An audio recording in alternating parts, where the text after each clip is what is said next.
Хорошо? Там өлеңмен жаттаймыз, окей? Так, кеттік. Күріш, бұрыш, қияр, қант оңтүстік Азияныкі. Цитрус пенен баклажан ол да осы жақтыкі. Соя, тары, алхоры шие шығыстардыкі.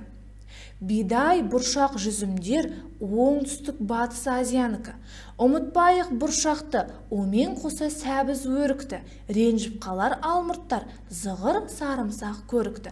Барлығының отаны оңтүстік пенен батыста. Азияның жеріне барсаң, осыларды таңда.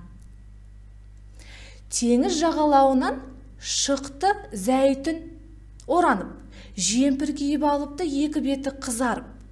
Жерортаның теңізі жақсы болды оларға, әр таңдарын арттырады теңіз жағалауында.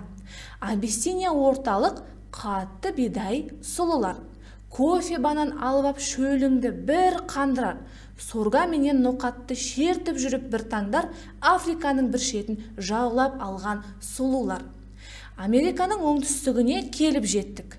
Келе сала картоп пен кокаин көрдік. Үндіше бір әндетіп тарар кезде ананас пен хина ағашын жеп үлгердік. Келдік міне Американың ортасына. Онда деген жүгері талшық мақта. Какао мен асқабағы тағы да бар.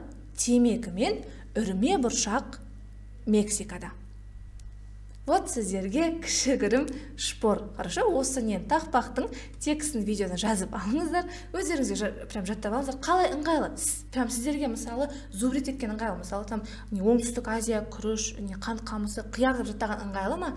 Әлде осындай прям жеті орталықты орналасқан жерімен қандай прям неден шыққан, қандай өсімдіктер жатады, соны қысқаша 5 шумақ өлеңмен жаттаған сіздерге ыңғайлы ма? Так что таңдау өздеріңізде.